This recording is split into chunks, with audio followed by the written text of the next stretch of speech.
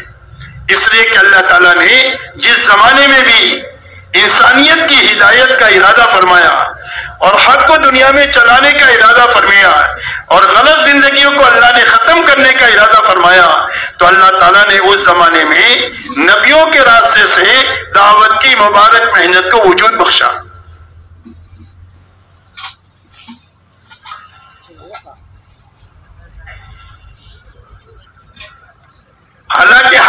زمانے کے حالات دوسرے زمانے سے مختلف ہیں۔ کسی زمانے میں ملک والوں کا چلن تھا، کسی زمانے میں مال والوں کا، کسی زمانے میں صنعت اور حرفت والوں کا، اور کسی زمانے میں تجارت والوں کا، کسی زمانے میں باغات والوں کا، کسی زمانے میں اکثریت والوں کا۔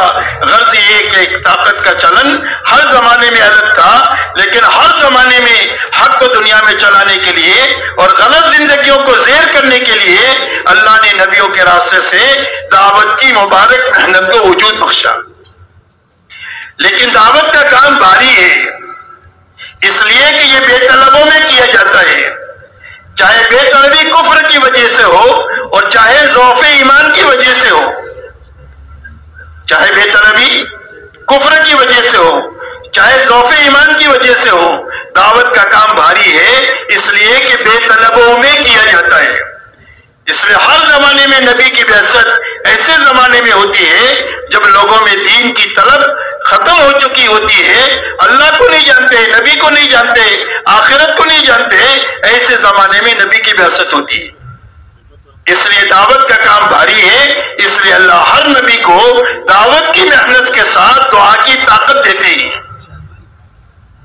اور نبی کو یہ بات پہلے دن سے یہ سمجھاتے ہیں کہ ذرا بھی گھبرانے کی بات نہیں ہے، تم اکیلے نہیں ہو بلکہ تمہارے ساتھ میں ہوں اور اپنی تمام تر قدرت اور خزانوں کے ساتھ ہوں۔ اسی لیے حضرت موسیٰ علیہ السلام کو اور حضرت ہارون علیہ السلام کو جب بھیجا فرعون کی طرف، تو ان دونوں بزرگوں نے یہ کہا کہ ہمیں تو یہ ڈر لگ رہا ہے کہ فرعون ہمیں قتل کرے گا اور ہمارے ساتھ سرکشی کرے گا، ہمارے سے غلطی ہو گئی، آدمی مر گیا ہے اس کا، تو اس کے بدلے میں ہم کو قتل کرے گا۔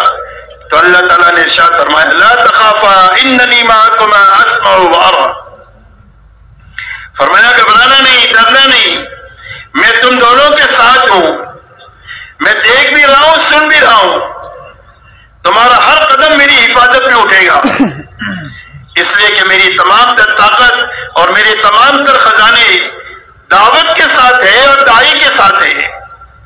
شرط یہ ہے کہ دعوت صحیح ہو اور داعی کی زندگی صحیح ہو، تو اللہ اپنے قدرت اور خزانوں کے ساتھ، دعوت کے ساتھ اور داعی کے ساتھ ہوتے ہیں۔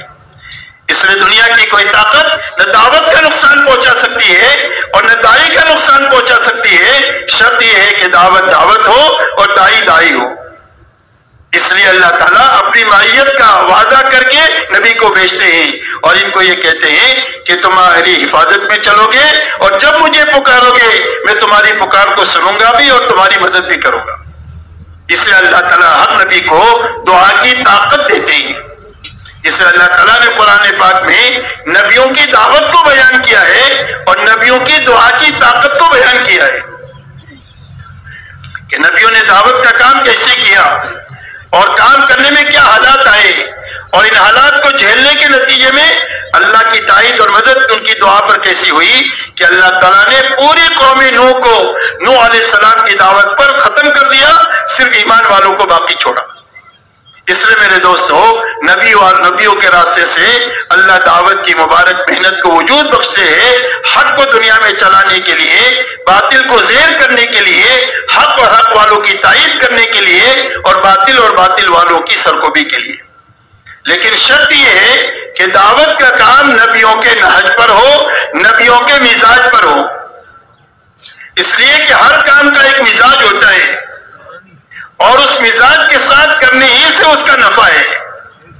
کوئی تاجر ہے تو تجارت کا ایک مزاج ہے، ایک پولیس والا ہے، پولیس کا ایک مزاج ہے، ایک ملازم ہے، ملازمت کا ایک مزاج ہے۔ کیوں بھائی اگر ایک تاجر پولیس والے کی مزاج کے ساتھ دکانداری کرے گا تو کبھی دکان چلے گی؟ دکان پر بیٹھا ہے، کوئی گاہک آیا، اس کا کیوں آیا؟ کہ بھائی دکان چلے گی ایک دن اس کی۔ اور اگر پولیس والا تاجر کی مزاج سے چلے نرمی کے ساتھ تو اس کا کام چلے گا؟ اس کا کام بھی نہیں چلے گا۔ تاجر کا ایک مزاج ہے، پولیس والے کا ایک مزاج ہے، ملازم کا ایک مزاج ہے۔ ملازمت کے اندر میں وقت کی پابندی ہوتی ہے، کام نہیں دیکھا جاتا۔ 8 گھنٹہ کام کرنا ہے، 8 گھنٹہ پورا ہو گیا، 10 آدمی لائن میں کھڑے ہیں، وہ اپنا دفتر بند کر کے جائے گا، بولے کل آؤ۔ یہ ملازم کی زندگی ہوتی ہے۔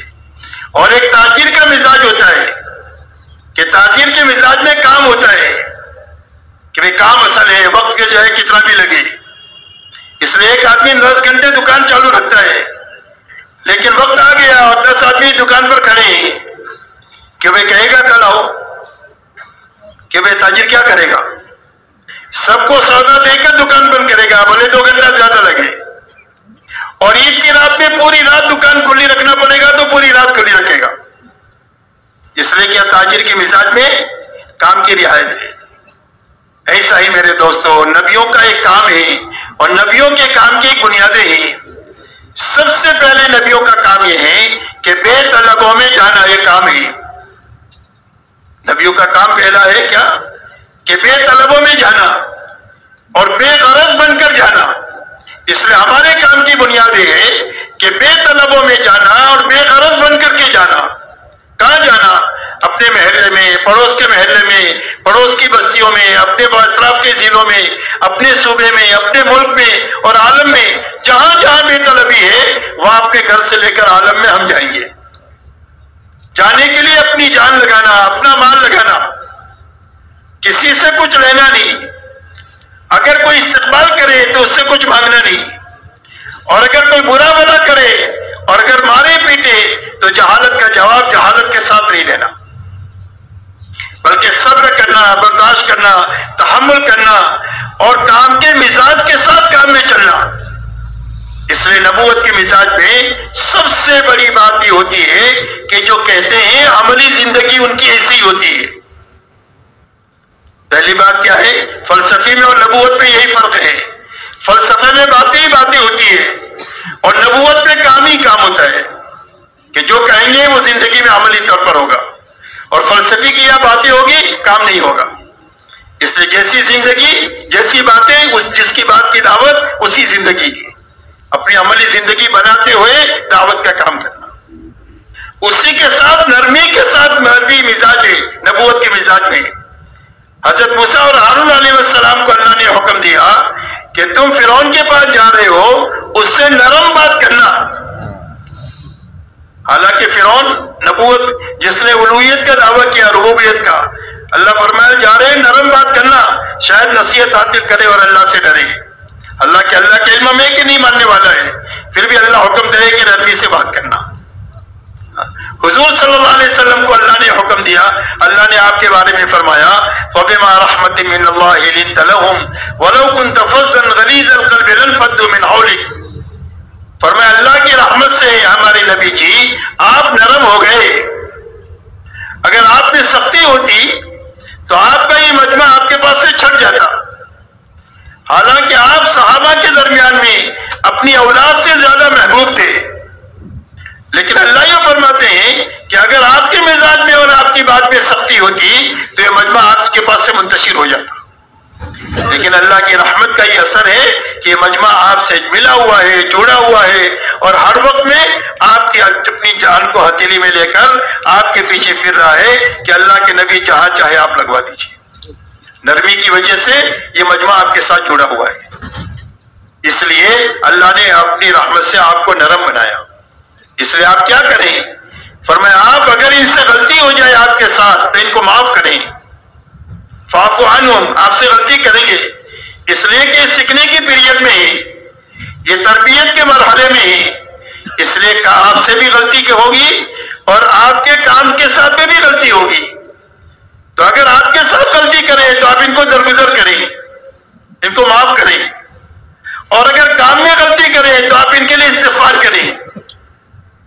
اگر کام میں بھی غلطی کرے تو آپ اللہ سے ان کے لیے استغفار کریں کہ اللہ ان کو معاف کر دے، اور آپ ان کو اپنے سے الگ نہ کریں بلکہ حالات اپنے ساتھ ان کو چمٹائے رکھیں۔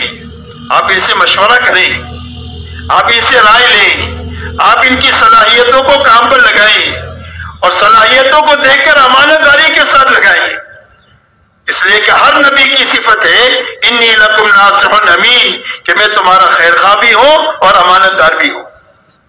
اس لیے خیر خواہی کے ساتھ ہر آدمی کے ساتھ معاملہ کرنا اور ہر آدمی کے ساتھ امانت داری کے ساتھ معاملہ کرنا۔ تو امانت داری کس کو کہتے ہیں؟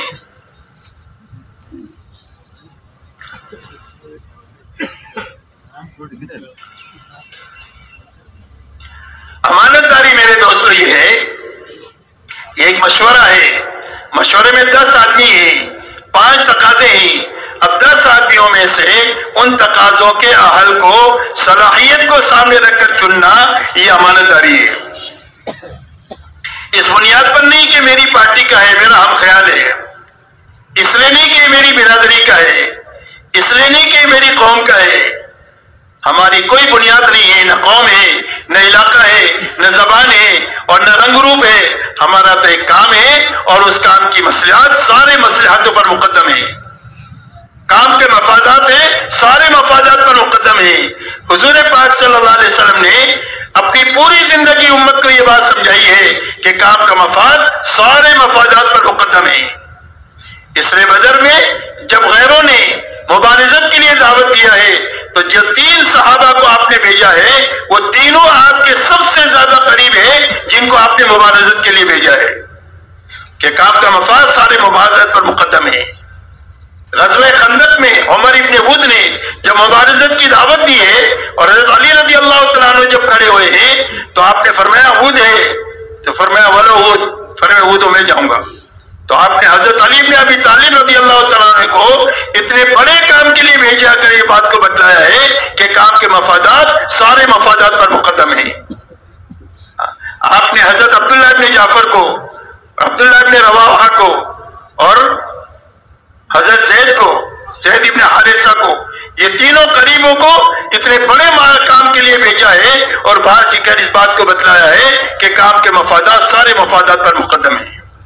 اس لیے میرے دوستو اہل کو تلاش کر کے کام کو لیے استعمال کرنا، اس لیے کہ جب کام نااہلوں کے حوالے ہو جائے گا تو کام ضائع ہو جائے گا۔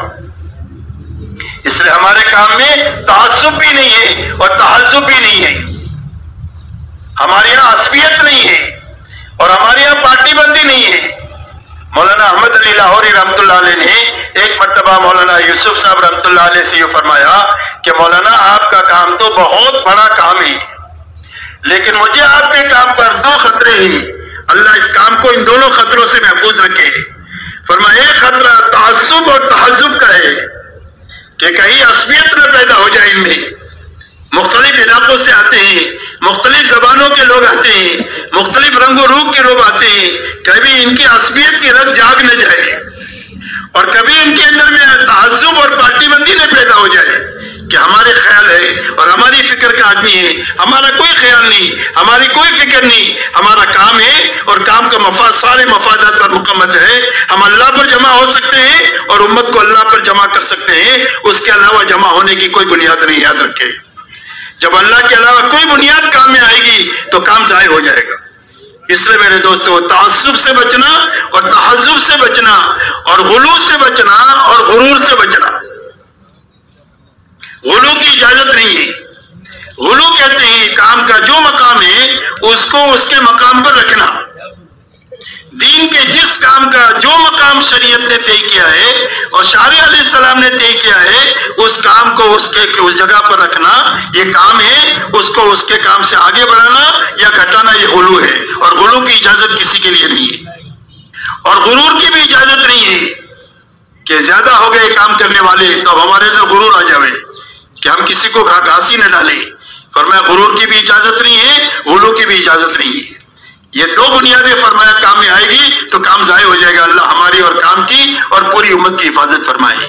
اس لیے میرے دوستو ہر نبی کے کام کا مزاج ہے خیر خواہی، خیر خواہی کو سامنے رکھنا کہ میرے ساتھی کی خیر خواہی کس میں ہے، اس کو سامنے رکھنا، امانت داری کو سامنے رکھنا۔ ہر نبی امت کی جان مال کو کام کے مفاد پر استعمال کراتے ہیں کہ جس سے ان کی آخرت بنے اور انسانیت کی آخرت بنے، کہ اپنے مفاد پر کسی کی جان مال نہیں لگاتے۔ کوئی نبی کا کسی سے مطالبہ نہیں ہے، نہ اقتدار کا مطالبہ ہے اور نہ مال کا مطالبہ ہے۔ اس لیے خیر خواہی یہ نبوت کا مزاج ہے، امانت داری خیر خواہی کا مزاج ہے، نرمی یہ نبوت کا مزاج ہے، درگزر کرنا یہ نبوت کا مزاج ہے، استغفار کرنا یہ نبوت کا مزاج ہے، مشورہ کرنا صحیح طریقے سے کرنا، امانت داری کے ساتھ کرنا، تعصب اور تحزب سے بچتے ہوئے کرنا، یہ نبوت کا مزاج ہے، اور ہر ایک کو اپنے ساتھ چمٹائے رکھنا یہ نبوت کا مزاج ہے۔ جب اس مزاج کے ساتھ صحیح محنت اپنی منزل طے کر لیتی ہے تو اللہ کی تائید ساتھ ہو جاتی ہے، اس لیے کہ اللہ کے یہاں محنت کی ایک مقدار مطلوب ہے، محنت کا طریقہ بھی مطلوب ہے اور محنت کی مقدار بھی مطلوب ہے۔ محنت صحیح بھی ہونی چاہیے اور پوری ہونی چاہیے۔ محنت صحیح ہو گئی، پوری ہو گئی تو کام ہو گیا، نتیجہ بھلے کچھ بھی نکلے، تھوڑا نکلے یا زیادہ نکلے، نتیجے کا کوئی مسئلہ نہیں، نتیجہ ہمارے ذمہ نہیں ہے۔ حضرت نوح علیہ السلام کی 1000 سالہ دعوت کے نتیجے میں یا 950 سالہ دعوت اور محنت کے نتیجے میں 80-82 لوگ بنے، لیکن ان کی محنت کامیاب ہے، اس لیے کہ اللہ کے یہاں نتیجے کی پوچھ نہیں ہوگی، اللہ کے یہاں کام کی پوچھ ہوگی۔ کوئی نبی قیامت کے دن آئیں گے، ان کے ساتھ 1-2 آدمی ہوں گے، لیکن اللہ ان کا وہ اکرام کریں گے جو اکرام اس نبی کا کریں گے کہ جس نبی کی محنت پہ لاکھوں کروڑوں لوگ ایمان میں داخل ہوئے۔ اس لیے کہ اللہ کی یہاں طرف سے ہمارے ذمے جو ہے وہ محنت کا صحیح رخ ہے، بس کہ محنت کا صحیح رخ اختیار کیا جائے اور محنت کو پورا کرنے کے لیے اپنے بس کی طاقت لگائی جائے، بس کی طاقت لگانے کا مکلف ہے۔ اللہ تعالیٰ کسی کو اس کی طاقت سے زیادہ کا مکلف نہیں بناتے۔ جو پیدل چل سکتا ہے پیدل چلے، جو 100 لگا سکتا ہے 100 لگائے، جو 1000 لگا سکتا ہے 1000 لگائے، جو لاکھ لگا سکتا ہے لاکھ لگائے، جو پورا لگا سکتا ہے پورا لگائے۔ صدیق اکبر تک کی راہ کھلی ہوئی ہے، جو جتنا کر سکتا ہے کرے، لیکن اپنے بس کا جب کر دیں گے تو اللہ کی اس کی قدر ہے۔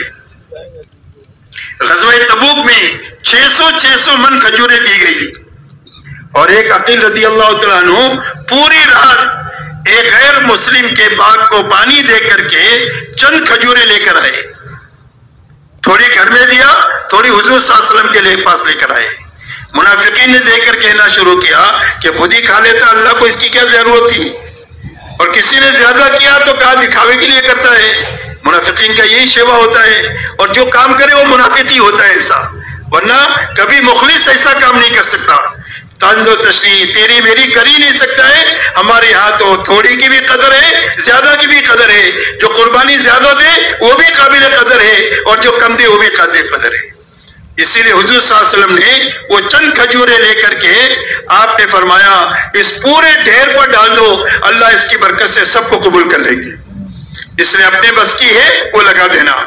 اس لیے میرے دوستو، جب محنت پوری ہو جاتی ہے تو پھر اللہ تعالیٰ حق کی مدد کا اور حق والوں کی مدد کا اور باطل والوں کی سرکوبی کا ارادہ فرماتے ہیں۔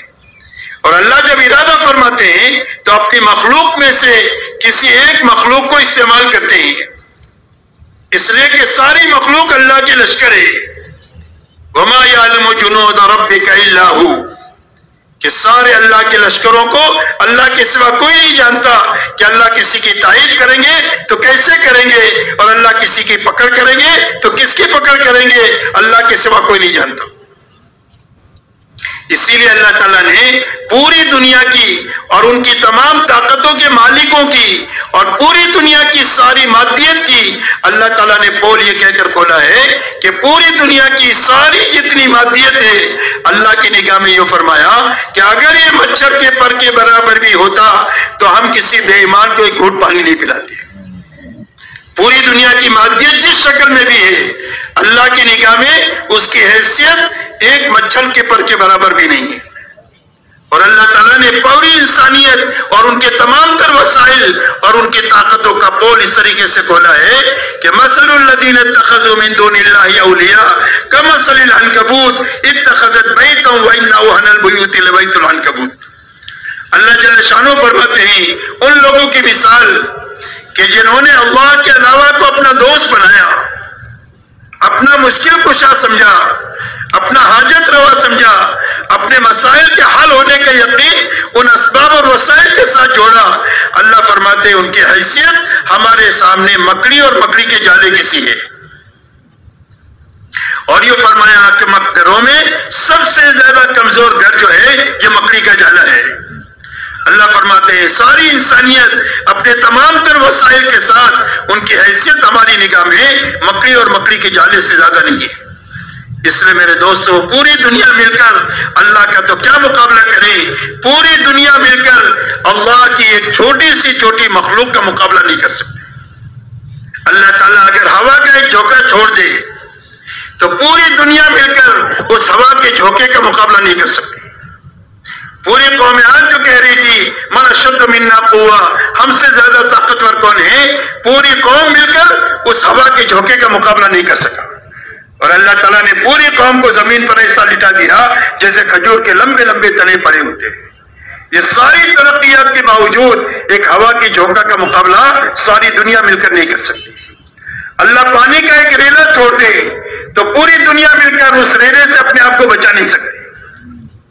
آپ یقین مانو اگر اللہ تعالیٰ پانی کو سرکش بنا دے، ہمارے شہر میں ایک مرتبہ 6 گھنٹے کی بارش ہوئی، 2 بجے سے لے کر شام کو 8 بجے تک اتنی زبردست بارش ہوئی کہ اس بارش کے نتیجے میں پورا شہر پانی میں ڈوب گیا، الیکٹرک کا نظام ختم ہو گیا، بسوں کا نظام ختم ہو گیا، ٹیلی فون کا نظام ختم ہو گیا، موبائل کا نظام ختم ہو گیا، سڑکوں کا ٹرینوں کا نظام ختم ہو گیا۔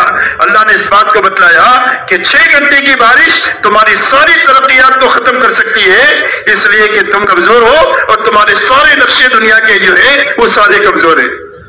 اس لیے اللہ فرماتے ہیں سب سے زیادہ جو کمزور ہے وہ مکڑی کا جالا ہے، اور آپ جانتے ہیں جالوں کو توڑنے کے لیے لمبی چوڑی طاقت کی ضرورت نہیں ہوتی ہے، ایک جھاڑو کا پھرا دینا سارے مکڑوں کے جالوں کو ختم کرنے کے لیے کافی ہو جاتا ہے۔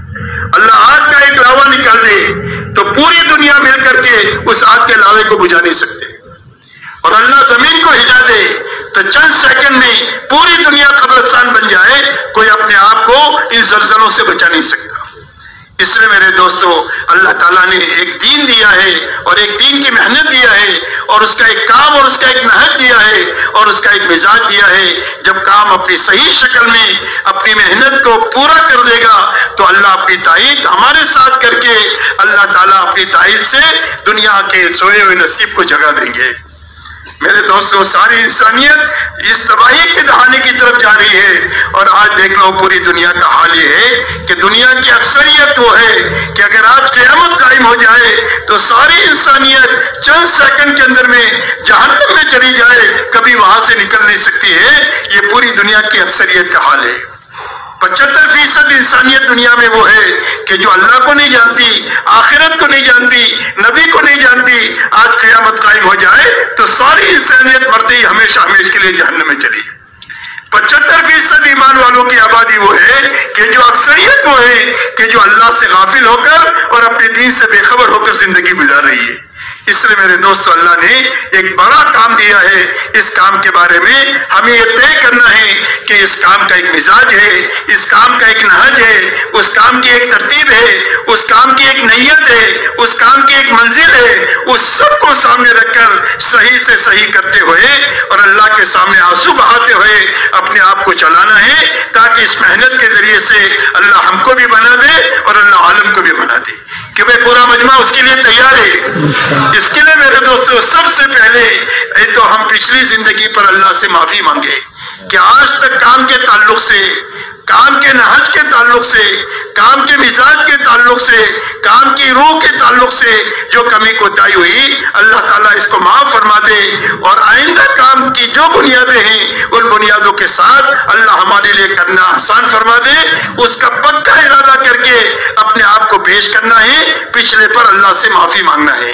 اللہ بڑے معاف کرنے والے ہیں۔ اللہ تعالیٰ اگر معافی مانگ لے، ایک آدمی کے گناہ آسمانوں کو چھو جائیں، ریت کی ذرات سے بڑھ جائے، اور اللہ کہہ دے اللہ مجھے معاف کر دے اللہ سے، تو اللہ معاف فرما دیں گے اور فرمائیں گے۔ اللہ فرماتے ہیں کہ مجھے اس کی کوئی بھی پرواہ نہیں ہوگی کہ اتنے بڑے گنہگار کو میں کیسے معاف کروں۔